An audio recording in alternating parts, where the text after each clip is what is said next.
Hello everybody and welcome to a new video. Today you're going to learn how to create a private story on Instagram.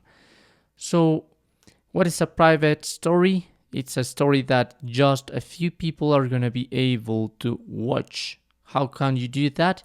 You must first select those friends that you want to share that story privately.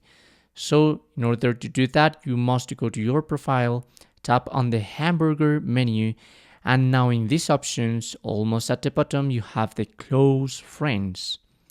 So by now I just have 2 close friends. If you want to add more, what you have to do is just check those friends that you want to share those stories in the private mode and tap on done at the bottom of your screen. So now if you want to create a story, I'm just going to try to take a picture. At the bottom of your screen, you have 2 options. Share with Facebook or with close friends. So if I tap on close friends, automatically the story is going to be shared privately.